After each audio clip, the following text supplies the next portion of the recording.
Assalamualaikum warahmatullahi wabarakatuh.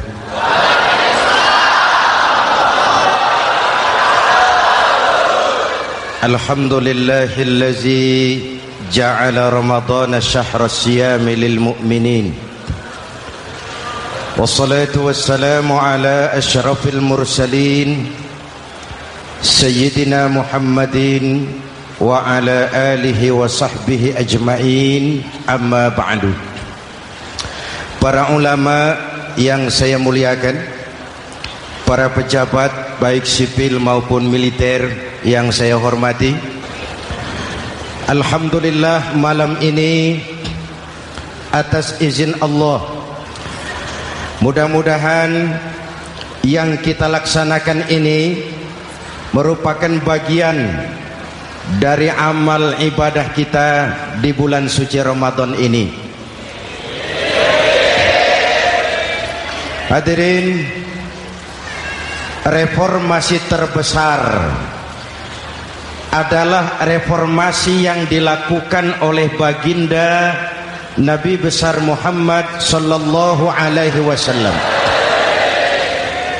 23 tahun merombak satu bangsa biadab menjadi bangsa beradab, merombak umat yang terpecah belah menjadi umat yang bersatu, merombak masyarakat yang tenggelam dalam kemusyrikan menjadi umat yang bertauhid.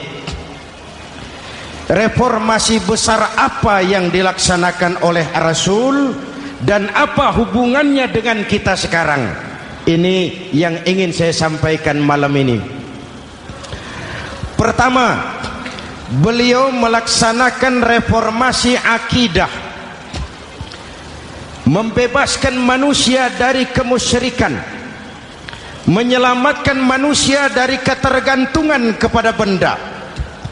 13 tahun beliau berjuang di kota Makkah hanya untuk menanamkan la ilaha illallah Muhammadur Rasulullah. Dari sana segalanya dimulai, meletakkan fondasi. Saya yakin tidak ada Tuhan selain Allah dengan seluruh konsekuensinya. Kalau saya yakin tidak ada Tuhan selain Allah, maka saya tidak akan menyembah kecuali hanya kepada Allah. Orang yang benar fondasinya, benar sujudnya. Jelas? Kalau saya yakin tidak ada Tuhan selain Allah, saya tidak akan minta rizki kecuali hanya kepada Allah. Orang yang benar fondasinya, jauh dari korupsi, jauh dari judi.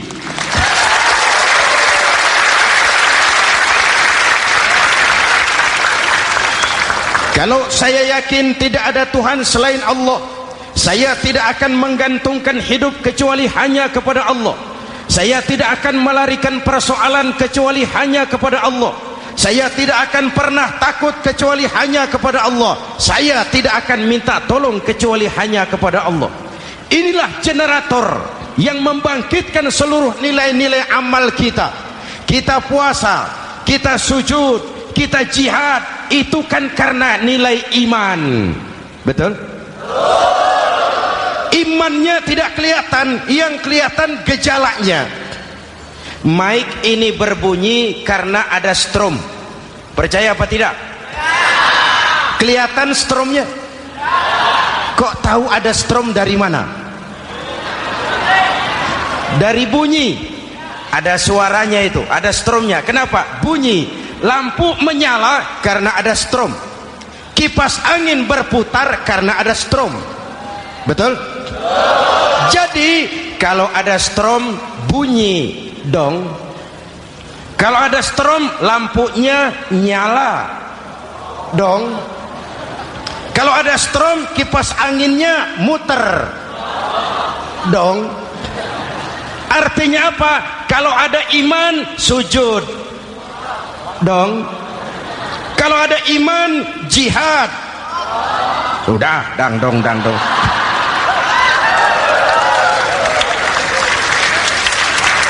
Seluruh amaliyah kita hanya refleksi dari nilai-nilai keimanan. Maka dimulai dengan fondasi. Kalau fondasi kuat, apapun yang mau dibangun aman.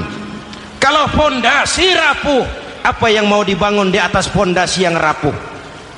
Karena itu, dengan tabligh akbar ini, pesan pertama saya, mari jaga nilai-nilai iman kita. Kita masih bergelut dengan zaman susah. Judi kembali merebak, narkoba meracuni remaja dan pemuda-pemudi kita, padahal dua-duanya sumber segala macam kemaksiatan.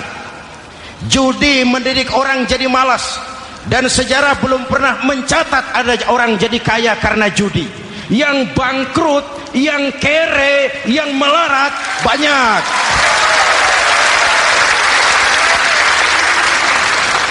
Makanya saya bersyukur di sini nggak ada yang judi.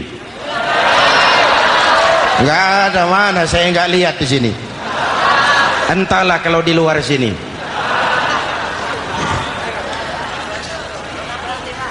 Judi itu penyakit, kalahnya bikin penasaran, menangnya bikin ketagihan. Itulah penyakitnya. Makanya lebih baik makan singkong betulan daripada makan roti mimpi.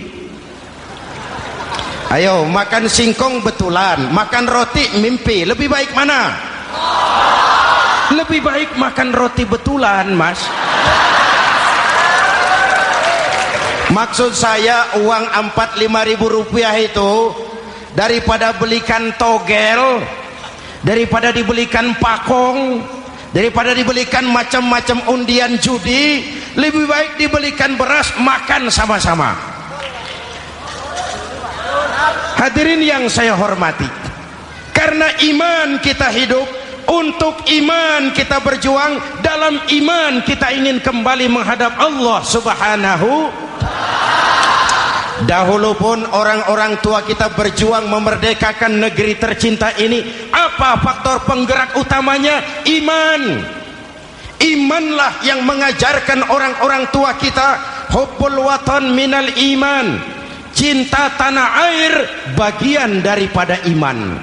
Lah, tanah air kita kan bukan Aljazair. Tanah air kita bukan Palestina. Tanah air kita bukan Mesir. Tanah air kita mencintai Indonesia bagian daripada iman. Yang datang menjajah kebetulan kafir. Lah ini, bertemulah cinta tanah air dengan semangat jihad yang diajarkan agama. Lalu bangkitlah para ulama, bangkitlah para kiai, bangkitlah para santri, berjuang memerdekakan negara tercinta ini. Saya tanya lagi, orang-orang tua kita dahulu berjuang melawan penjajah, senjatanya apa? Bambu runcing. Jenderal mana mau taruhan? Bambu runcing merdeka melawan tank. Bambu runcing merdeka melawan meriam.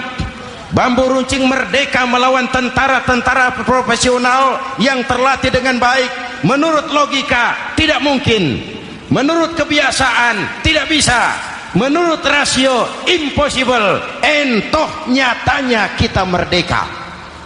Lalu para pendiri Indonesia dengan jujur mencantumkan dalam mukaddimah Undang-Undang Dasar Negara kita kalimat yang berbunyi, dengan berkat rahmat Allah yang Maha Kuasa. Ada tidak itu dalam pembukaan Undang-Undang Dasar? Ada apa tidak? Pokoknya biar belum pernah baca, ada gitu saja sudah, ya, biar lancar urusan. Saya yakin kalimat ini bukan lipstick, not decoration only. Kalimat ini pengakuan moral, pengakuan batin yang sangat jujur dari para pendiri Indonesia bahwa Allah campur tangan dalam proses kemerdekaan. Kalau tidak, nggak ada ceritanya bambu runcing merdeka melawan tank.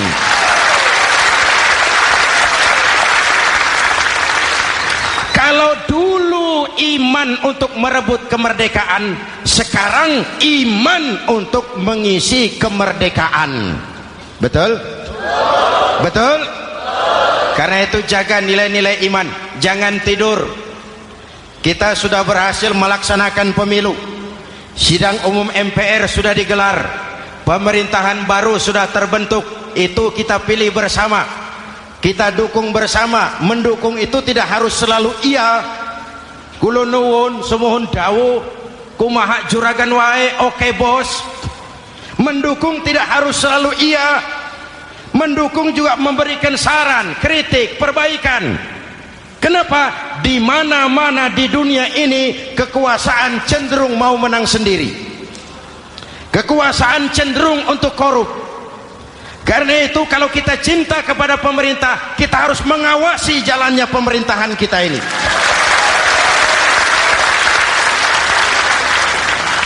Pengalaman ketika Orde Baru berdiri, kita percaya, kita serahkan penuh, lalu kita tidur. Akhirnya kita jadi susah sendiri. Betul?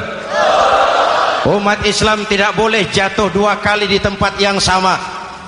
Hari ini lewat sini jatuh wajar, belum tahu barangkali. Besok lewat sini lagi jatuh lagi, goblok tenan. Masa jatuh dua kali di tempat yang sama itu bagaimana? Hadirin yang saya hormati, nilai-nilai iman, intan paling mahal, mutiara paling berharga, tidak lain nilai iman. Imanlah yang menyebabkan kita gembira menyambut datangnya Ramadan, menyingsingkan lengan baju, menghamparkan sajadah, melakukan pendekatan yang intens kepada Allah. Kenapa? Kita mengerti nilai Ramadan. Tempo hari saya berikan contoh, di tangan kanan saudara ada berlian, harganya 50 juta. Di tangan kiri saudara ada rumput seikat. Berlian dan rumput ini taruh di depan kambing. Kira-kira mana yang diambil kambing? Rumput, dasar kambing. Kambing tidak ngerti nilai berlian. Padahal kalau kambing sedikit mau pakai otak. Kalau berlian yang saya ambil, kata kambing, lalu saya bawa ke pasar, kemudian saya jual, harganya 30 juta, lalu dibelikan rumput, dapat rumput sekabupaten. Tapi kambing tidak ngerti nilai berlian, yang kambing tahu cuma rumput. Kenapa? Hidup kambing cuma melayani perut. Maka kata Imam Ali karramallahu wajhah, orang yang hidupnya hanya untuk melayani perut,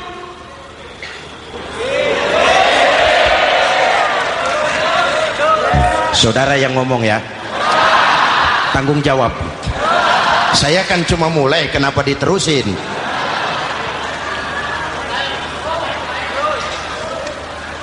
Hadirin yang saya hormati, jaga iman baik-baik, wariskan kepada anak-anak kita. Mereka harapan kita semua, mereka masa depan Indonesia. Akan bagaimana Republik Indonesia, bahkan akan bagaimana Islam di Republik Indonesia 20, 30, 40 tahun yang akan datang, anak-anak kitalah jawabannya.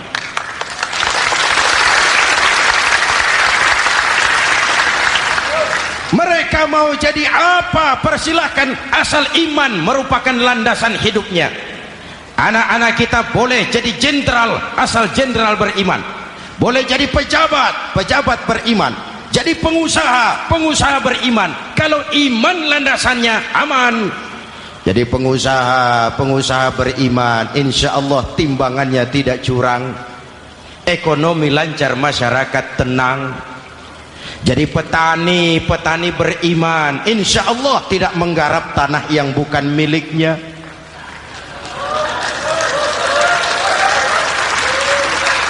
Jadi pejabat, pejabat beriman, insya Allah korupsinya sedikit.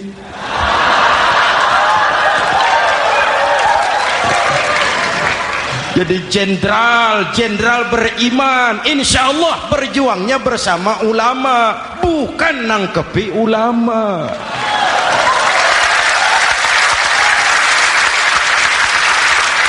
Jadi teknokrat beriman, jadi pengusaha beriman, jadi seniman beriman, jadi maling. Nggak ada, mana ada maling beriman. Kalau iman landasannya, insya Allah aman. Ini yang pertama. Yang kedua, baginda Nabi melaksanakan reformasi sosial. Berupa apa? Membebaskan manusia dari ras diskriminasi, mengikat manusia dengan tali akidah. Diciptakan kita dari laki-laki dan perempuan, dijadikan kita bersuku-suku dan berbangsa-bangsa. Bahkan Quran memulai dengan kalimat syu'ub, wa ja'alnakum syu'uban wa qabaila. Kami jadikan kamu berbangsa-bangsa dan bersuku-suku agar kamu saling mengenal satu dengan yang lain. Saya ingin mengulangi imbauan saya, mari kita tingkatkan kerukunan. 3 macam kerukunan. Pertama, rukun antar umat seagama. Sesama muslim harus rukun. Ya Pak? Ya Bu?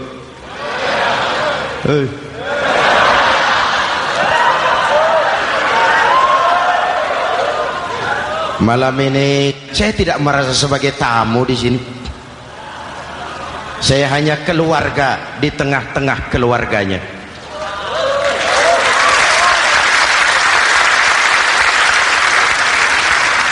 Di sepanjang Jawa kah saya, ke Sumatera kah saya, ke Kalimantan saya, ke Sulawesi saya, ke Irian Jaya saya, kemana saja saya pergi, di mana saja saya berada, saya hanya keluarga di tengah keluarganya.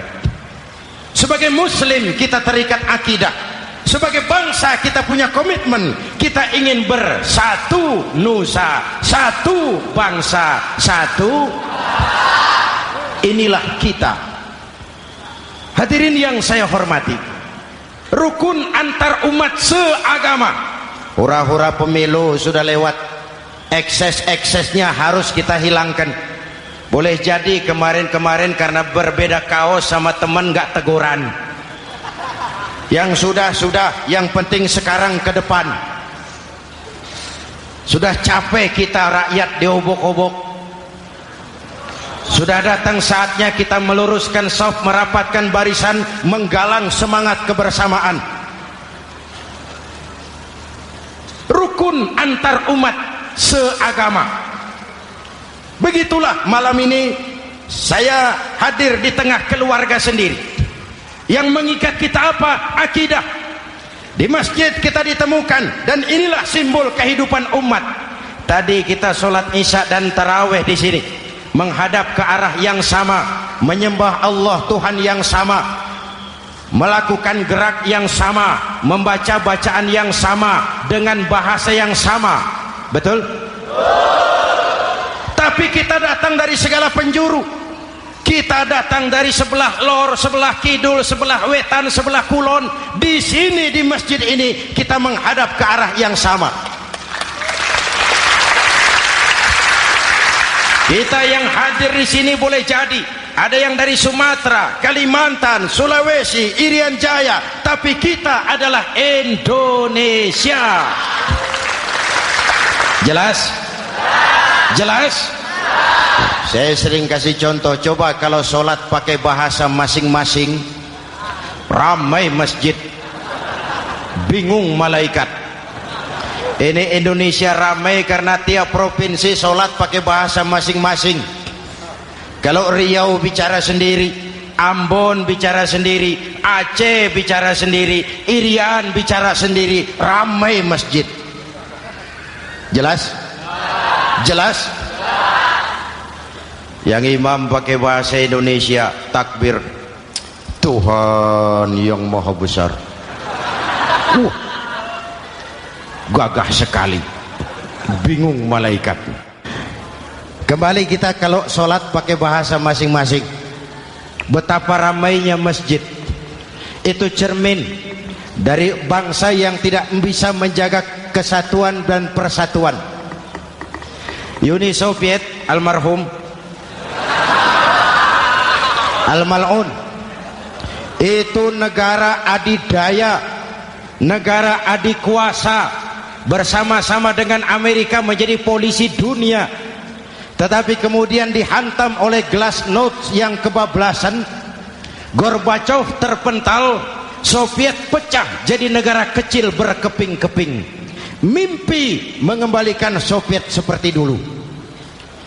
Begitulah kalau kita biarkan benih-benih disintegrasi ini terus berkembang, tidak ada lem perekat, maka kita akan pecah berkeping-keping dan kita akan jadi satu bangsa yang kecil. Oleh karena itu, yang pertama, jaga kerukunan antar umat seagama. Berbeda pendapat boleh, berpecah belah jangan. Berbeda partai oke, tapi berbeda dalam wawasan bernegara jangan. Jujur saja, saya kemarin musim pemilu itu sudah agak pesimis melihat. Batin saya menjerit, ya Allah, kenapa umat jadi begini? Kenapa umat harus terkotak-kotak? Terlalu banyak partai-partai Islam waktu itu, 20 lebih. Begitu sidang umum MPR berjalan, saya mulai melihat titik optimisme. Ada yang mengkristal, di mana orang tidak lagi melihat partainya, tetapi melihat nilai-nilai imannya. Itulah yang memang utama buat kita.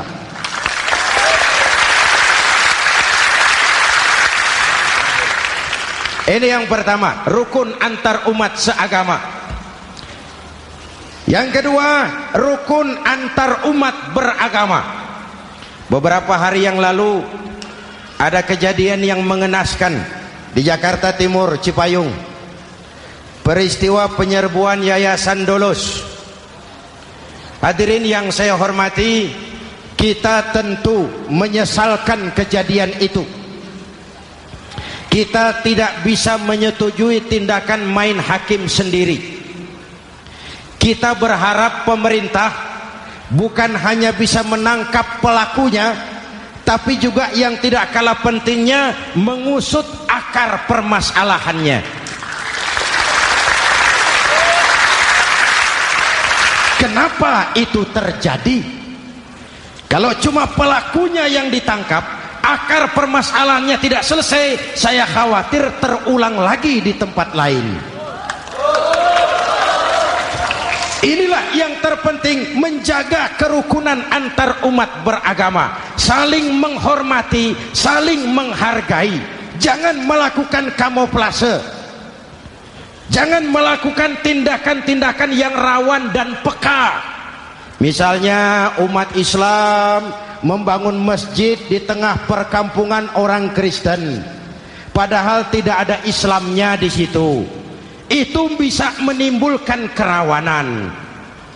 Atau sebaliknya, membangun gereja di tengah perkampungan umat Islam yang tidak ada Kristennya di situ. Atau sebaliknya, mereknya kegiatan sosial, mereknya kegiatan kemanusiaan, tapi isinya penyebaran agama kepada orang yang sudah beragama. Itu pun bisa menimbulkan kerawanan. Jelas? Maka yang besar jangan mau menang sendiri, yang kecil harus tahu diri. Jelas? Mari saling menghormati, mari saling menghargai dalam batas lakum dinukum. Menangkap pelakunya penting, mengusut akar permasalahannya itu pun tidak kurang pentingnya. Hadirin yang saya hormati, Islam agama toleran, baik dari prinsip ajarannya maupun dari sikap umatnya. Islam agama yang rahmatan lil alamin. Kita punya kewajiban untuk membuktikan bahwa Islam bukan merupakan ancaman. Islam adalah alternatif. Islam adalah solusi. Islam bukan ancaman. Yang hadir di sini bukan perusuh, bukan umat biang kerok. Ini umat yang cinta damai.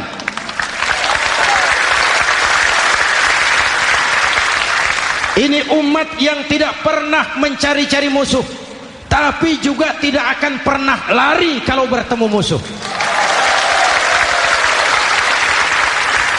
Mari kita jaga kerukunan antar umat beragama. Jangan sampai peristiwa Dolos terulang lagi di tempat-tempat lain. Saling menghargai, saling menghormati. Jangan main hakim sendiri, tapi juga jangan mau menang sendiri. Hadirin yang saya hormati, dengan menjaga kerukunan antar umat beragama, akar keutuhan kita sebagai bangsa semakin terpelihara. Lalu yang ketiga, rukun antar umat beragama dengan pemerintah. Tadi kita sholat di sini ada imam, ada makmum, betul? Kalau makmum siapa saja boleh, Mas. Tidak ada pemilihan makmum. Fikih itu ketat kalau sudah memilih imam. Nih makmum siapa saja. Pak, itu orang pemabuk itu, boleh jadi makmum. Suka mencuri, Pak, boleh jadi makmum. Bacaannya tidak fasih, boleh jadi makmum. Ketinggalan 1 rakaat, boleh jadi makmum. Tapi tidak tiap orang boleh jadi imam. Kenapa? Imam mau mimpin orang banyak. Kalau dia bodoh, bagaimana nasib makmumnya?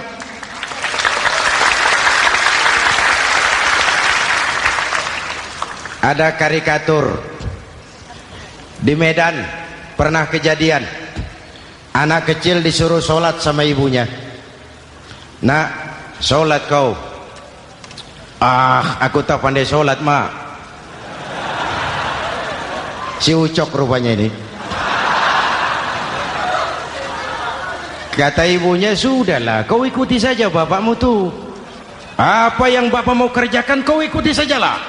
Jadilah, mak, kalau ikut saja bisa laku.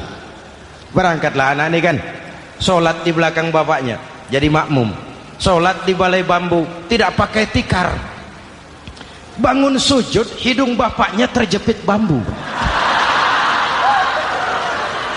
Karena sakit dan kaget, refleks bapak ini teriak, aduh. Anak di belakang ingat pesan maknya, ikuti saja bapakmu. Si anak ini malah pakai irama, aduh.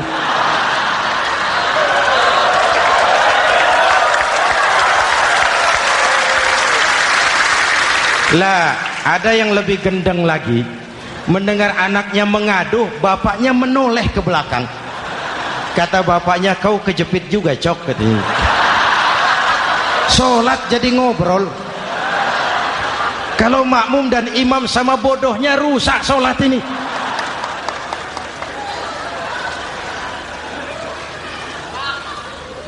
Hadirin yang saya hormati,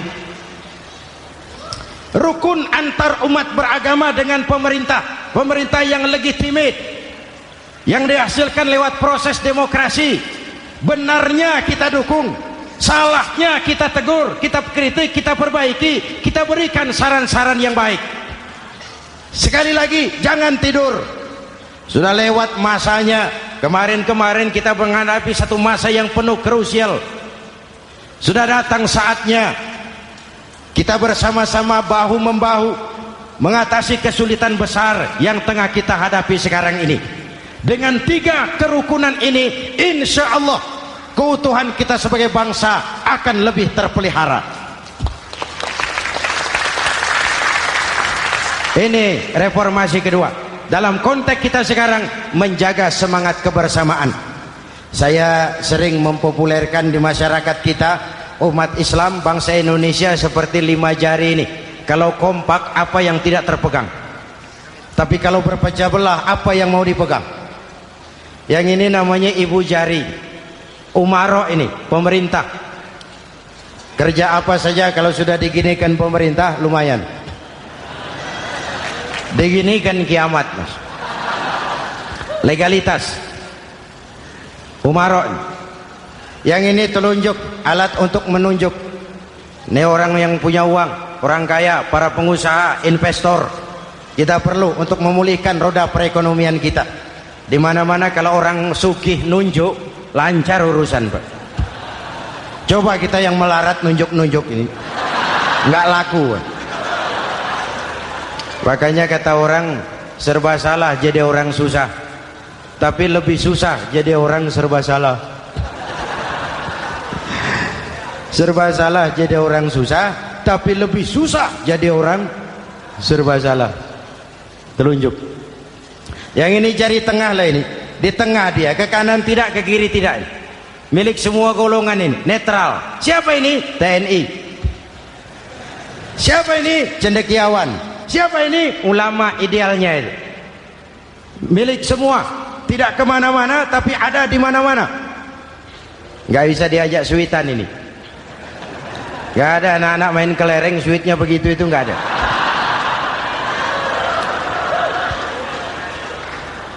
Ini jari manis, remaja, pemuda, masa muda, masa yang paling manis. Semua harapan milik pemuda.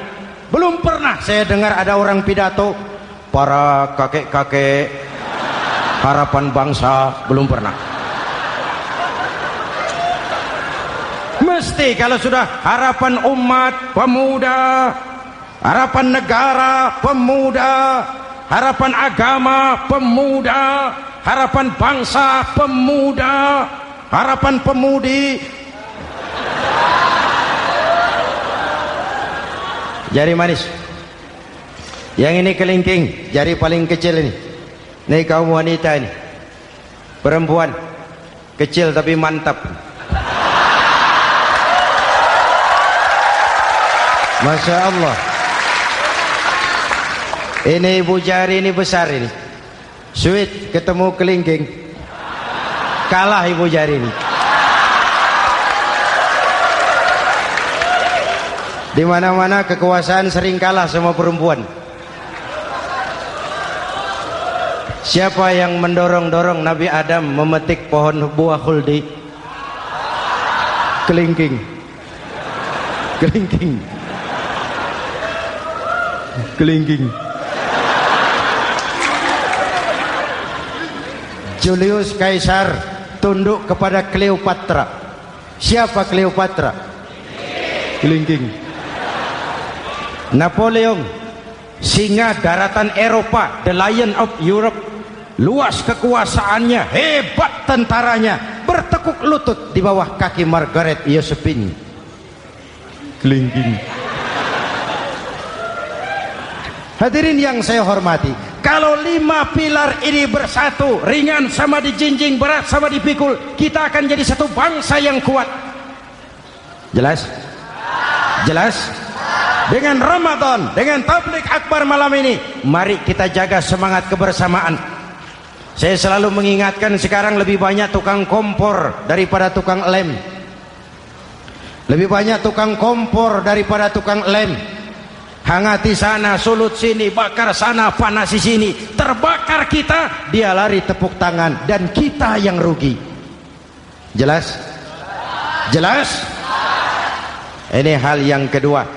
Reformasi sosial mengikat manusia dengan tali akidah, mempersaudarakan manusia dari manapun orang datang, apapun warna kulitnya, dari suku apapun ia dilahirkan, kalau akidahnya sama, itulah saudara kita.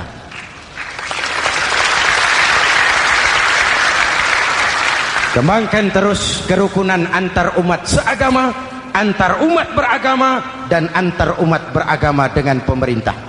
Muslim bagaikan satu tubuh. Jikalau yang satu sakit, yang lain ikut merasakan sakit.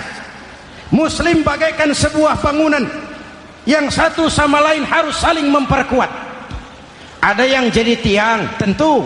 Ada yang jadi pintu, memang. Ada yang jadi genteng, iya. Tapi satu sama lain harus saling memperkuat. Tidak bisa genteng ngomong sama tiang. Kata genteng, saudara tiang, kamu sih enak. Saya setengah mati, kata genteng. Hujan kehujanan, panas kepanasan.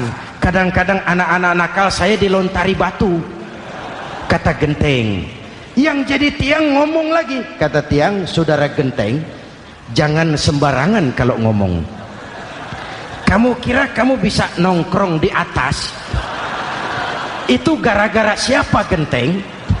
Aku yang topang dari bawah, kata tiang. Kamu jadi anggota DPR, jadi anggota MPR, jadi pejabat, kami rakyat yang angkat.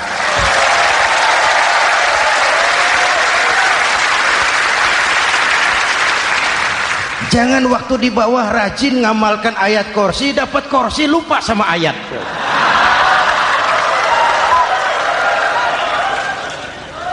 Mari ringan sama kita jinjing, berat sama kita pikul, duduk ya kita sama rendah, berdiri kita sama tegak. Tidak ada warga negara kelas 1 di Republik ini. Ini reformasi kedua. Yang ketiga, reformasi menegakkan keadilan, menyelamatkan manusia dari kezaliman. Sebelum Islam datang, sebelum Rasul datang, manusia dibedakan oleh hartanya, manusia dibedakan oleh warna kulitnya, manusia dibedakan oleh keturunannya. Beliau dengan tegas mengajarkan, innallaha la yanzuru ila suwarikum wala ila amwalikum walakin yanzuru ila qulubikum wa a'malikum. Allah tidak melihat potonganmu, Allah tidak melihat hartamu. Yang Allah lihat itu hatimu dan amal perbuatan.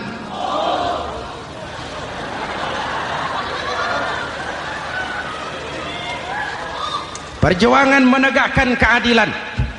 Hadirin yang saya hormati, itulah yang menyebabkan reformasi kita menggelinding, menuntut keadilan, baik keadilan di bidang politik, keadilan di bidang ekonomi, keadilan di bidang hukum. Nabi pernah mengingatkan, hakim, kata Nabi, itu ada 3 macam. Al-qudatu salasatun. Hakim ada 3 macam. 1 di surga, 2 di neraka. Hadirin yang saya hormati, siapa yang hakim ke surga itu?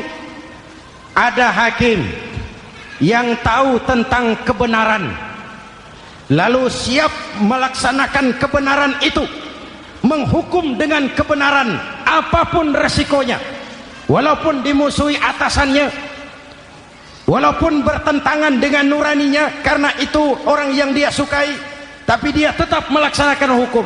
Hakim yang mengerti tentang kebenaran sesuatu lalu melaksanakan hukum dengan kebenaran itu yang akan sampai ke surga.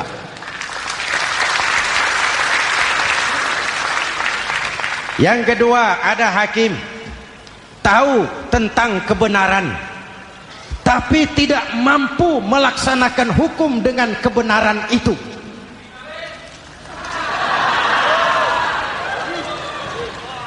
Tahu sesuatu itu benar tetapi tidak punya nurani untuk membela kebenaran, mengetahui kebenaran tapi tidak berdaya untuk memperjuangkan kebenaran. Akhirnya hukum dikebiri, yang salah jadi benar, yang benar jadi salah. Itulah realita yang kita rasakan selama ini. Yang baca Quran dengan suara merdu dapat piala, yang mengamalkan Quran dengan konsekuen dapat penjara, yang berteriak-teriak menegakkan keadilan dianggap aneh, yang korupsi habis-habisan hidup terhormat.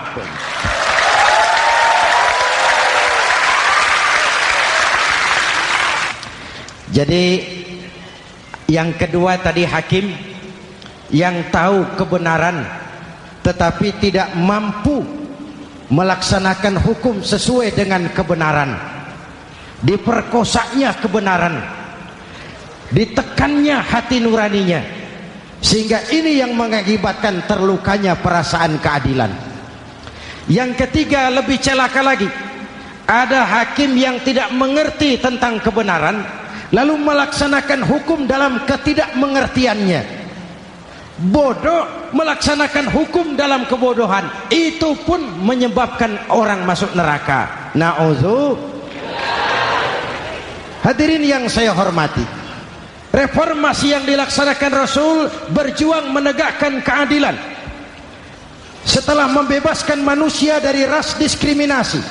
An-nas kulluhum li Adam wa Adam min turab, la fadla li arabiyyin ala ajamiyyin illa bitaqwa. Seluruh manusia berasal dari Adam. Adam diciptakan dari tanah, dan tidak ada kelebihan Arab dengan yang bukan Arab kecuali dengan takwanya. Nah, saya masih ingat sebuah cerita. Mau dengar? Mau dengar? Pada waktu Umar bin Khattab radhiyallahu anhu menjadi khalifah, menjadi Amirul Mukminin, itu yang jadi gubernur di Mesir adalah Amr bin As. Satu saat Amr bin As ingin mendirikan masjid, tapi tanah lokasi masjid itu milik orang Yahudi. Ada gubuk di situ. Dipanggil Yahudi ini oleh Amr bin As. Saudara Yahudi, iya. Itu rumahmu ya? Iya. Sudah tahu belum? Belum. Ya memang saya belum kasih tahu. Begini, kamu bangun sembarangan saja. Rumahmu kena jalur hijau itu. Lalu saya mau bangun masjid di situ. Ya tapi ada rumah saya, Pak. Sudahlah, rumahmu saya bayar, saya beli. Enggak mau, Pak. Rumah saya cuma itu-itunya. Saya bayar 2 kali lipat. Enggak mau, Pak. Enggak mau. Sudahlah, saya ganti rugi. Ya, enggak mau, Pak. Namanya juga ganti rugi, Pak. Biar digantikan tetap rugi. Mangkel Amr bin As ini wong cilik kok bertingkah amat. Si amat aja enggak bertingkah. Panggil kamtib. Hei, gusur. Ditarik rumah Yahudi ini, ambrol, menitiskan air mata si Yahudi di sudut kehidupan. Begini wong cilik ini sudah jatuh tertimpa tangga. Rumah cuma sak gubuk-gubuknya diderek oleh petugas. Pikir-pikir Amr bin As kan cuma gubernur, di atasnya kan masih ada khalifah Umar bin Khattab. Saya mau lapor ke pusat. Berangkat Yahudi ini dari Mesir menuju Madinah. Berhari-hari berjalan, sambil jalan sambil berpikir, ini nanti kalau saya laporan kepada khalifah, apa pengaduan saya diterima? Wong saya rakyat kecil, lagian Yahudi, sementara yang menggusur saya ini gubernurnya sendiri.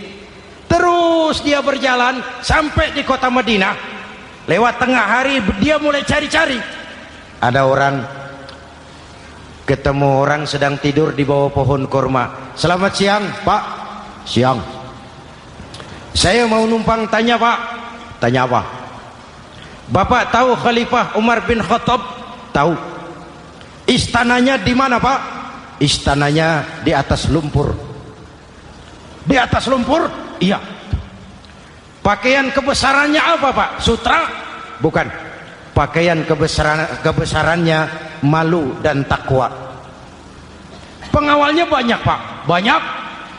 Berapa peleton? Pengawalnya yatim, orang jompo, kelompok mustad'afin, orang-orang lemah, janda-janda tua.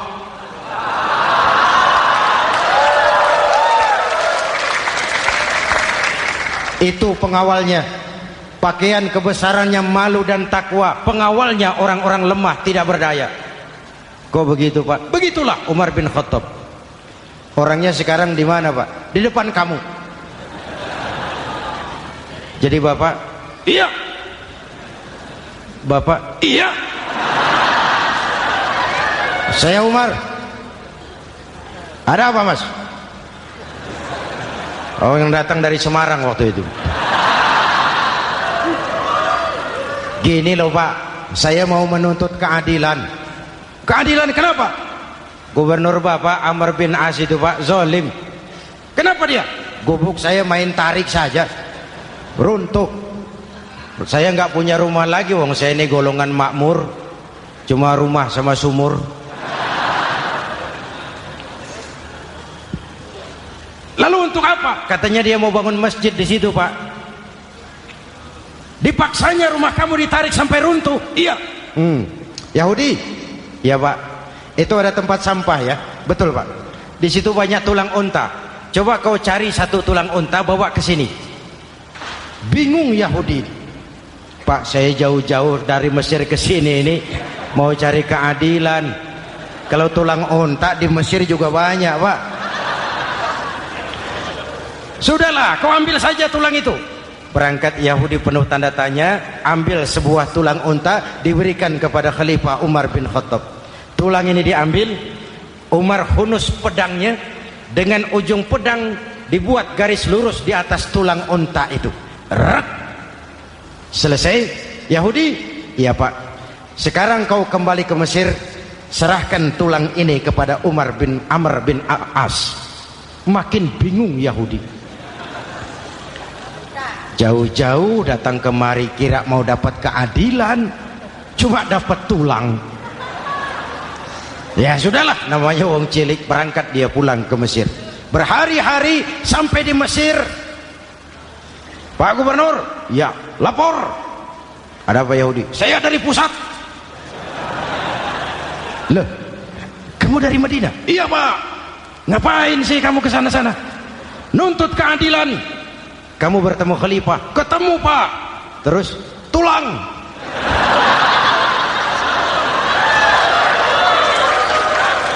Ini loh Pak, salam dari beliau, tulang. Apa maksudnya? Aku nggak ngerti lah itu Pak. Yes, go rene. Diambil tulang itu.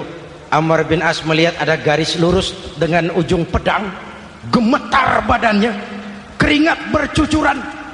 Kepala proyek dipanggil.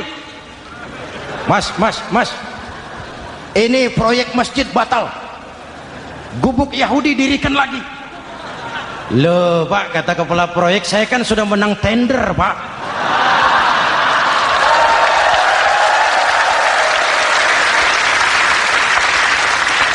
Wes, nggak ada urusan, sampean mau menang mau kalah tender, proyek batal. Itu gubuknya Yahudi dirikan lagi.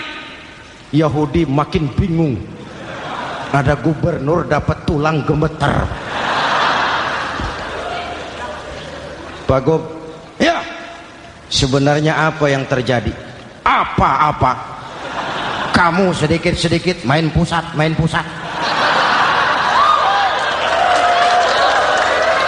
Bu, yang ngomong dulu toh. Ya kan awalnya saya sudah ngomong Pak, tapi gubuk saya tetap ditarik. Percuma ya saya ke pusat Pak. Saya dapat teguran keras dari Khalifah. Tahu kau apa artinya ini? Seolah beliau berkata, "Hai Amr bin As, jangan mentang-mentang sedang berkuasa kau bertindak seenakmu. Berlaku lurus dan adillah kamu seperti lurusnya garis di atas tulang ini."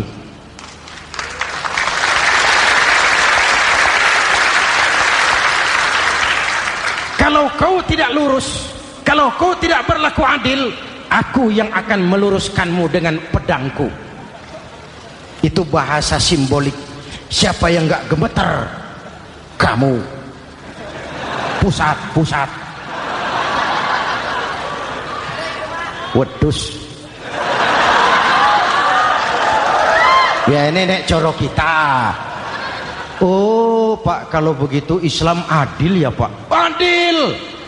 Jadi saya menang Pak? Menang kamu. Padahal saya Yahudi. Tapi menang ya? Menang. Pak, sudahlah kalau begitu Pak. Bagaimana? Itu gubuk saya ambil saja Pak. Tanah-tanahnya sak gubuk-gubuknya Bapak ambil. Silahkan kalau mau dibangun masjid. Tidak cuma sekedar itu Pak. Mulai hari ini Bapak dengarkan. Asyhadu an la ilaha illallah wa asyhadu anna Muhammadar Rasulullah.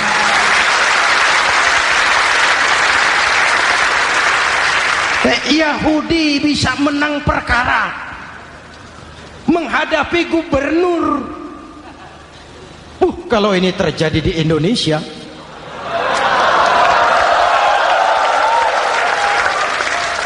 amin. Oke, lalu siapa pemimpin adil itu? Setiap kita kan pemimpin.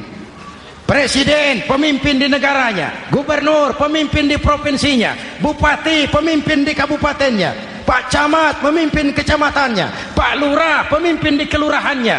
suami pemimpin di rumah tangganya, anak muda pemimpin bagi dirinya, dan setiap kita akan dimintakan tanggung jawab. Anak muda pemimpin buat dirinya, nanti diminta tanggung jawab. Kakimu kau bawa jalan kemana? Tanganmu ngambil apa? Lidahmu bicara apa? Matamu menteleng, apa yang dilihat? Seluruhnya akan dimintakan pertanggungan jawab.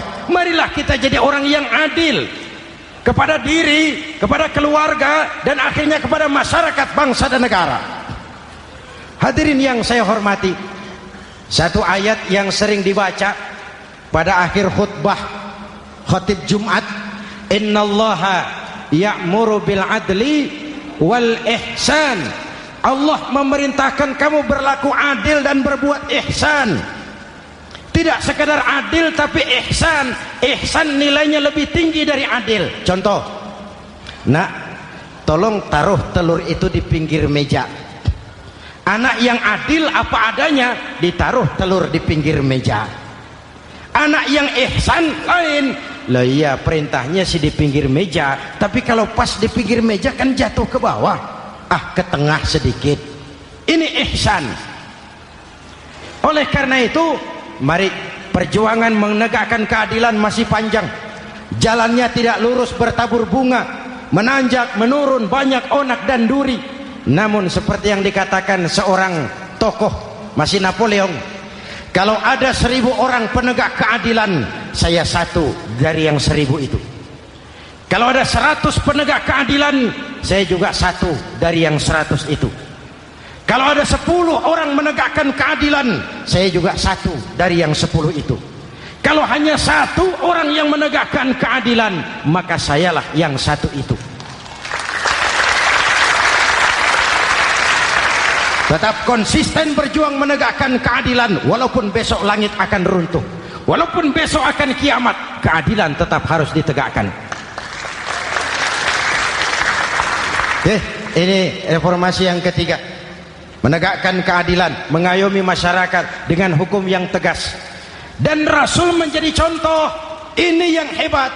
Misalnya beliau berkata, wallazi nafsi biyadihi lau anna Fatimah binti Muhammadin saraqat laqata'a Muhammadun yadaha. Demi Allah, andai kata Fatimah putri Muhammad mencuri, jangan orang lain, Muhammad sendiri yang akan memotong tangannya. Hukum berwibawa, masyarakat terlindungi. Kenapa? Nabi jadi contoh. Jelas? Beliau mengajarkan orang beramal. Kepada putrinya beliau mengatakan apa? I'mali ya Fatimah, i'mali fa inni la ughni anki minallahi syai'a. Fatimah, beramal kau. Fatimah, beramal kau. Fatimah, solat kau. Fatimah, puasa kau. Fatimah, zakat kau. Fatimah, haji kau. Kalau kau tidak beramal Fatimah, aku ayahmu Rasulullah tidak akan sanggup membelamu di akhirat nanti. Ini keadilan. Tidak mentang-mentang putri kesayangan Nabi lalu sudah Fatimah kamu nggak sholat nggak apa-apa, nanti di akhirat ada papi. Jauh dari semangat nepotisme. Putri beliau sendiri ditekankan, i'mali ya Fatimah fa inni la ughni anki minallahi syai'a. Beramal kau Fatimah, kalau kau tidak beramal, aku ayahmu tidak akan sanggup membela kamu di akhirat nanti. Inilah inti dari nilai keadilan. Jauh dari nepotisme, apalagi kolusi. Hadirin yang saya hormati, lalu saya masuk kepada yang keempat. Reformasi keempat yang dilaksanakan oleh baginda Rasul, menyelamatkan manusia dari gaya hidup sekuler, menyelamatkan manusia dari gaya hidup materialis, mengajarkan keseimbangan, ada hidup sesudah mati, ada akhirat sesudah dunia. Betul? Betul? Kalau saja tidak ada hidup sesudah mati, kalau saja tidak ada akhirat sesudah dunia, persilahkan hiduplah saenae, nek perlu saenae udelmu dewe. Sayang, sayang, sayang. Ada hidup sesudah mati, ada akhirat sesudah dunia. Ini semua calon-calon jenazah.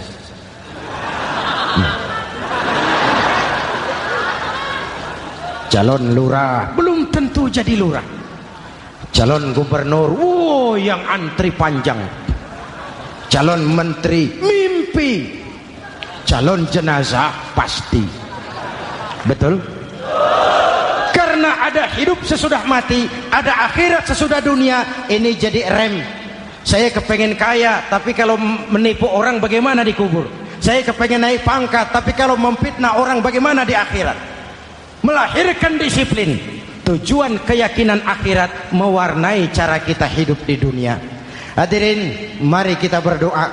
Semoga semua yang hadir di sini dikuatkan iman dan Islam, dikokohkan kesatuan dan persatuan, dimurahkan rezeki untuk meningkatkan ibadah. Al-Fatihah. Bismillahirrahmanirrahim. Alhamdulillahirabbil alamin. Arrahmanirrahim. Maliki yaumiddin. Iyyaka na'budu wa iyyaka nasta'in. Ihdinas siratal mustaqim. Siratal ladzina an'amta 'alaihim ghairil maghdubi 'alaihim waladdallin. Amin. Nanti di akhir doa sama-sama kita kumandangkan kalimat tauhid. Bismillahirrahmanirrahim. Amin. Alhamdulillahirabbil alamin. Allahumma salli wa sallim mubarik ala sayyidina Muhammadin wa ala alihi wa sahbihi ajma'in. Allahumma rabbana taqabbal minna salatana wa siyamana wa qiyamana wa takhashu'ana wa ta'abbudana wa tammim taksirana ya arhamar rahimin. Allahumma ja'alna minas su'ada'il maqbulin wa la taj'alna minal ashqiya'il mardudin. Ya Allah, dengan sepenuh perasaan dan pengharapan, dengan segala kerendahan dan kelemahan, kami bermohon kehadirat-Mu. Tautkan hati kami bangsa Indonesia, satukan langkah kami untuk menata hari esok yang lebih baik. Karuniakan kami pemimpin-pemimpin yang takut kepadamu dan sayang kepada kami. Berikan mereka kekuatan zahir dan batin untuk membawa kami rakyat dan bangsa Indonesia keluar dari kesulitan besar ini menuju masyarakat yang adil dalam kemakmuran dan makmur dalam keadilan di bawah naungan ridha-Mu. Ya Allah, selamatkan kami dari perpecahan, selamatkan kami dari pertikaian, selamatkan kami dari bahaya kemunkaran dan kezaliman. Rabbana hab lana min azwajina wa dhurriyyatina qurrata a'yun waj'alna lil muttaqina imama. Afdalu ma qultuhu ana wan nabiyyuna min qabli. La ilaha illallah.